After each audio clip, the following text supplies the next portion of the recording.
guys, welcome back to my Steps to Sobriety, my show on YouTube and as a podcast with me, your host, Stefan Neff.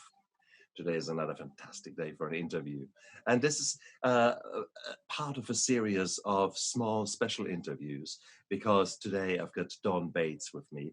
Again, may I say. We have had her on our show before. We had damn good fun there. And when we talked to Dawn previously, that was in a different capacity. Today, we are here as two co-authors because we both have been recently contributing to the beautiful book of Jocelyn Bellows, From Breakdown to Wakeup, which is just a beautiful compilation of 16 stories. And Dawn, you have been instrumental in working with Jocelyn as the lead author, and you are the publisher of this beautiful beautiful gem there. So welcome on my show. It's great to have you here. Thank you so much for inviting me back. I really am looking forward to having another giggle with you.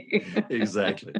Oh no, life is too short, isn't it? And absolutely. And normal people anyhow scare me. So that's yeah. right. So let's rather live authentically, and as part of that, be the humble but self-loving and hopefully self-caring persons that we are. So life is too short to live a miserable life. Gotcha. But Dawn, how did you get in touch with Jocelyn? How did you guys meet? How did that come about? I mean, there's this beautiful collaboration, but it must have started somewhere. Well, it did. I had this message pop up in Messenger on Facebook from Jocelyn. I don't even know how she found me. And then she was like, oh, I'd love for you to be a guest on my panel series. And I was like, yeah, right then. And I don't even know who introduced us. And I don't think she does either now. It's a bit of a blur, to be honest. And then she was telling me about her business, and she said, she'd got this, she was doing these panel series and things like that. And then I was like, oh, okay, that sounds like a great idea, and we were talking and just batting ideas back and forth. Because it had kind of gone from her inviting me to be on her podcast to then discussing and developing this panel series. And then she told me she wanted to write a book. And I said to her, if I had $1 for everybody who tells me that they want to write a book, I would never need to write another book in my life. Because everyone's going to write a book, but only 3% of people that say they do are actually going to write it, and only 1% of those 3% that do write a book actually go on to publish. Because the other 2% just keep it on their laptop and just kind of avoid it and just talk about, they love the talking about writing a book. And, oh, I'm writing a book. Okay, well, it's been about 15 years now. You better finish it. So true. So true. Yeah, well, it's like people that say, oh, I'm in business. I was like, well, is your business successful? It's like, and it's like, if you're just talking about being in business just for talking about being in business and you're not actually making money, then you're not actually in business. You're just talking about being in business. And so she said she wanted to write a book. And I was like, oh, okay, well, you do realize that this panel series that you're doing is your book. And she just looked at me and she went, well, am I allowed to swear? Because she swore. She went, fuck you. That's right. That's Jocelyn. That's Jocelyn Bellows. Yeah. And I was just like, sorry. And she just looked at me and she went, oh. I was like, welcome to my world, called you on it.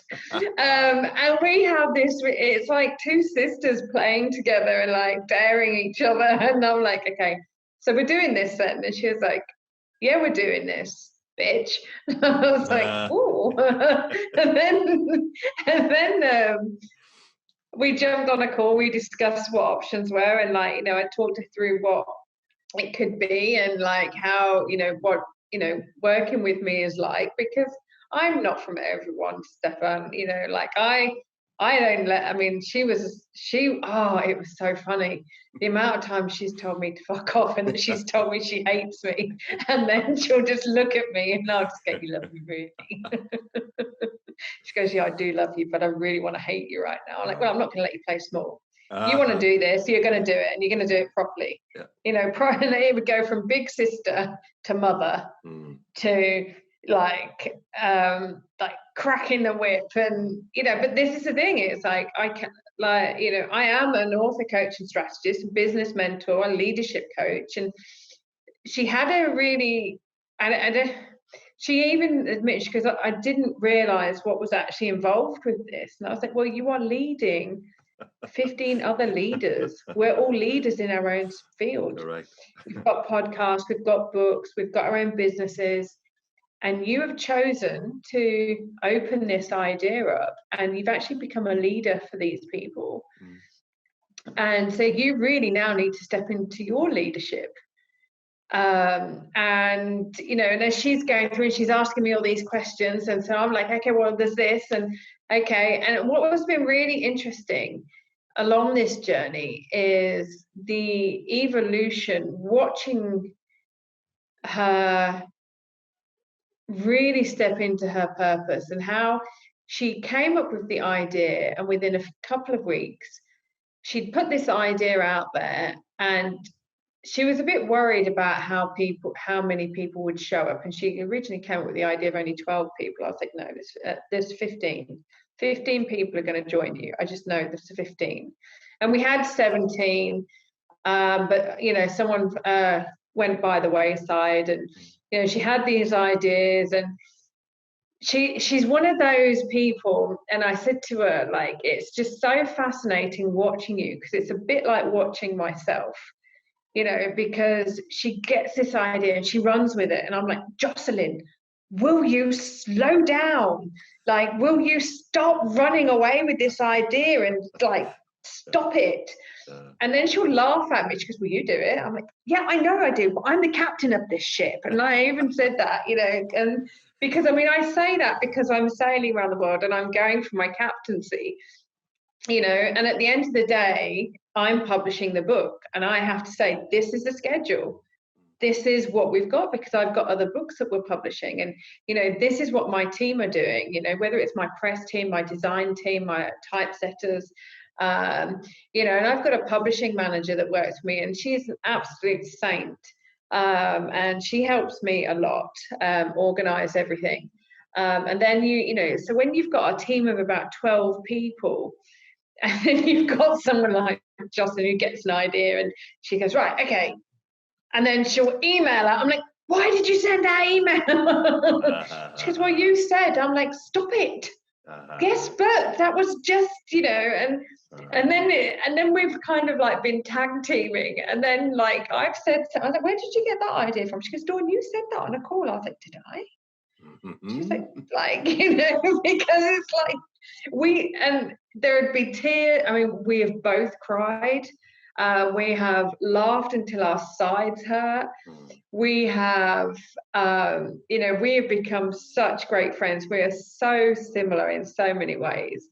And for those of you who don't know Jocelyn, every time she cries, I'm like, you look like Baby from Dirty Dancing. She does, doesn't she? She does. Okay, no, yeah. And I'm like, have you just put Baby in the corner? No one puts Baby in the corner. Oh, don't put yourself there, because no one puts Baby in the corner. And then and then like when she really wants to run, and like I'm like, no, we can't do that yet. We can't tell them yet. We've got to sort that out first, because otherwise there's going to be too many questions. And I'm like, if you don't behave yourself, I'm going to put you in the corner, Baby. So that became a running joke, because she's so passionate about this. Oh, please. She has got this amazing fire and this beautiful heart that's so big, you know. And I'm like, I've had other people come to me and want me to publish their books, and I'm like, no. Because they haven't got that passion, they haven't got that fire, and they haven't got the vision, and they kind of want it, but they don't want it. Or they want it for the wrong reasons. They want it because they want the status or the ego. Whereas with Jocelyn, she wants it because she wants to serve. She wants to make a difference. And one of the things that came through with this book, there are at least 2 other books that we're working on at the moment. The next one's out in June. It's no one is alone in their journey, and what she has been through in her life, she doesn't want other people to go through that, which is why she's a Breakup to Wake Up coach. And we're looking at the branding of that as well, because the book is now Breakdown to Wake Up, and at the very beginning it was called Breakup to Wake Up. But what we found was that breakup had too much of a romantic relationship connotation. And we didn't want it to be pigeonholed in the romance section. And then when I invited the lovely Marsha to join us, Marsha Martin, who is like she's just lovely. I love Marsha. Yeah, she's great. Those of you who want to know who Marsha is, you'll just have to buy the book, and you will just have to read about Marsha in the book. Not just about Marsha, she has written the foreword for our She book. wrote the foreword for the book, so, yes. Which is a huge, huge thing, and for people, that don't know Marsha, she is an incredible lady. She is one of the pioneers between the human development movement. Was Vice President of Landmark Education Global. She is behind some of the biggest names in the personal development industry. And she's just such a beautiful soul on so many levels. And, and this is the thing, it's like when there was a quote that was going to go in the book that was by Brené Brown. I said to Jocelyn, well, you need to contact her and get authorization. She goes, what? I said, well, you need to contact her to make sure that we can use the quote in the book. She goes, well, I've got to contact Brené Brown. I was like, well, yeah, it's your book. You want to use her quote, you've got to ask her. And she was like, I was like, what, have you got a bit of imposter syndrome there, Jocelyn? And she went, oh, shut up. I was like, no, this is the thing, you have to call people forward, and this is what I do. And, I'm not afraid. I mean, I'll find someone, I go, right, okay, I want them to write my forward, and I'll just go and contact them. For me, it's just that we're all human beings. We all have to have a shower, and we all have to get dressed in the morning. And ladies, we all have to shave our legs and our armpits. Let's just be honest. We are all the same, and I'm no different to other female entrepreneurs or other women. I just choose to do things differently, and I choose to have a different career, and I choose to go maybe a little bit bigger than some people and play probably not as big as others. And we're all on our own journey, but I'm no different to anybody else. But with the coaching that Jocelyn does, with helping people transition through a breakup in their career, within whatever relationship it is, like whether it's alcohol, like the story that you shared and Bryce shared, I mean, oh my gosh, and then Patrick shared, and it's like 3 very different relationships with alcohol, described and lived so very differently. And reading it, you're just like, oh my gosh, and then I remember when Jason shared about the relationship with his father, and then Jeff was talking about the relation, and Thomas was talking, I'm sat there reading these stories, and Jocelyn and I were like, oh my God, have you read so-and-so's chapter? Like, we're on Messenger at stupid o'clock at night and stupid o'clock in the morning. Right, have you read this chapter? And she was like, no, which one's that? And I'm like, should we? And I'm like, okay, stop what we're doing. We need to go and read this chapter. Right, and we'd be crying. We'd be jumping on a Zoom call, crying with each other, just loving on you all and going, oh my God, these people are amazing. But even though we do the work, and even though I've been coaching people and helping people through transitions and healing them and kicking their backside and, saying, get out your own way. And even though I've done a lot of deep work, and I go through a lot of deep work with my clients, reading some of these chapters, I'm on the phone to my boys. I'm like, boys, Arlene's chapter in the book, when she talks about the relationship with her son and breaking generational wounding. Renelle's chapter, like the divine feminine, like the relationship with that, and the dance with Tantra, and there's just not one chapter that they're all so powerful. And what I was saying to Jocelyn is we need to have reflection pages. We need, in the paperback, we need to have pages in the book following each chapter for people to make notes. Nice. So that they have got somewhere to write whatever it was that came up for them. And we were like, do we put journaling questions there, or do we just allow them to free flow? And it was like, if we put journaling questions, we're kind of channeling their thought process.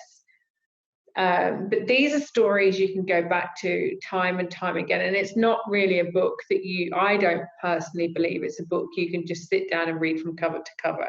This is a book where you read one chapter and you process it and you use those reflection pages. What did I learn from these? What did I see about myself in these chapters?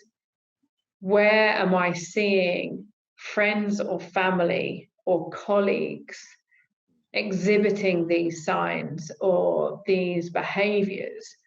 Where am I not showing up for myself or my children?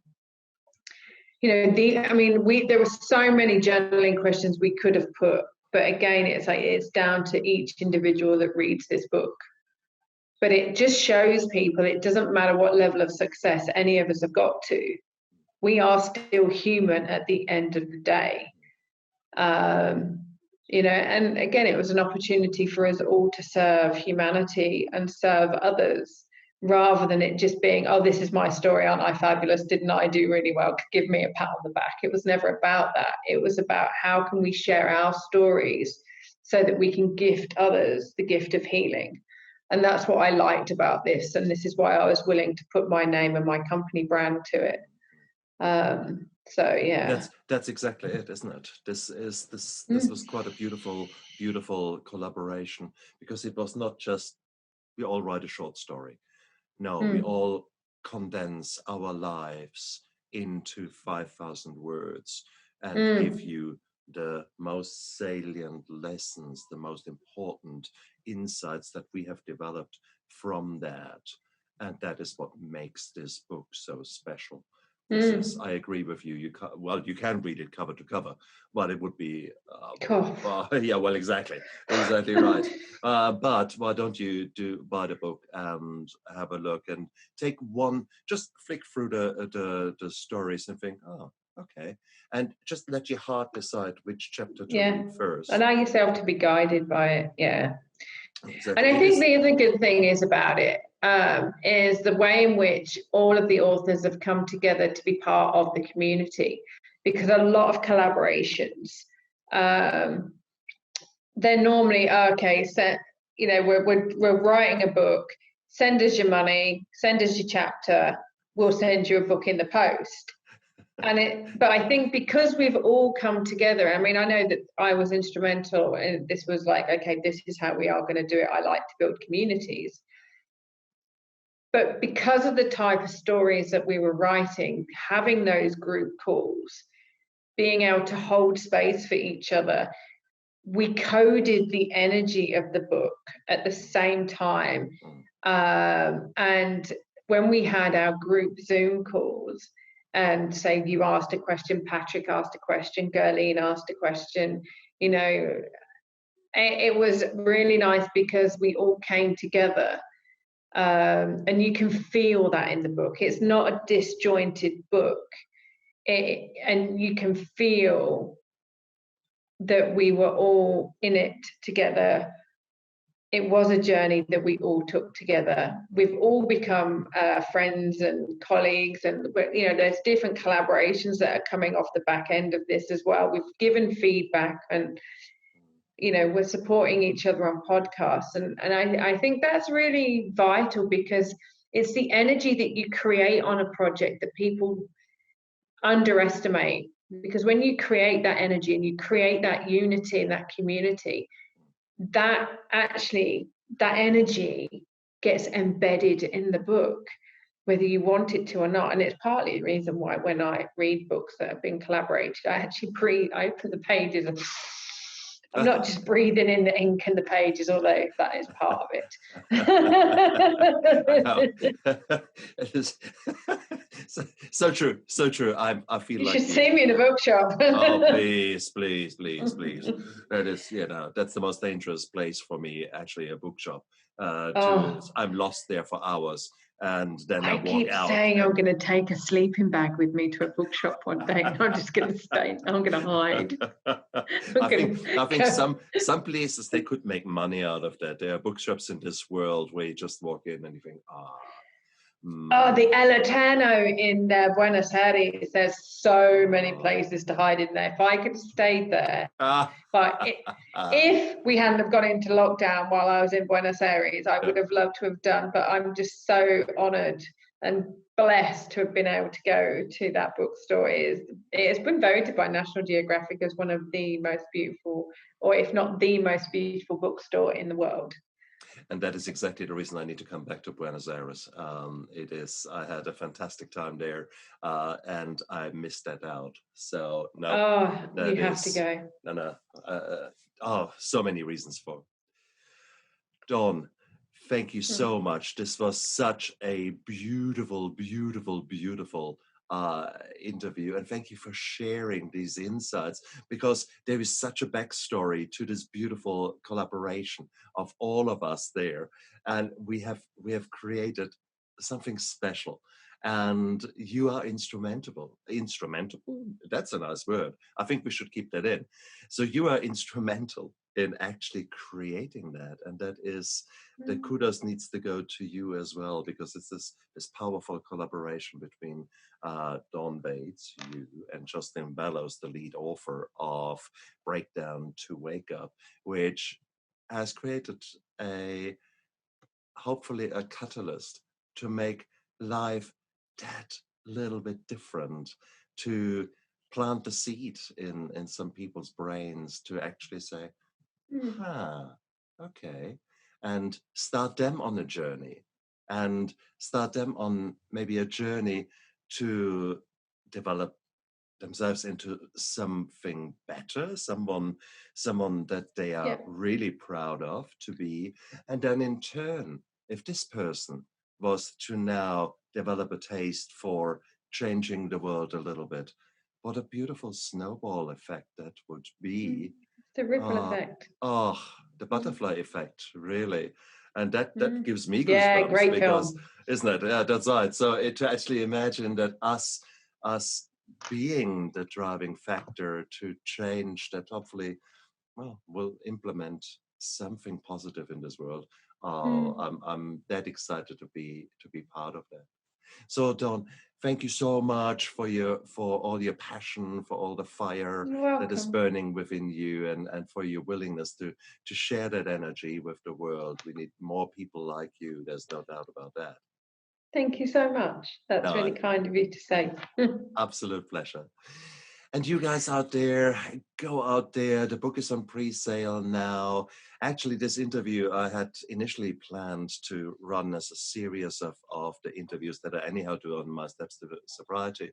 But actually, I will do the post-production today, and I will put it out there as a special, because we want you guys to know about from breakdown to wake up, because it is such a beautiful, beautiful thing. So go out there. It is, and what a day to release it on the 11th of 2020. Indeed. You guys, look out for yourself, look after yourself. Life is too short, honestly. And love yourself, honor yourself. Exactly. Cool. Thank you. Bye. Ciao, ciao.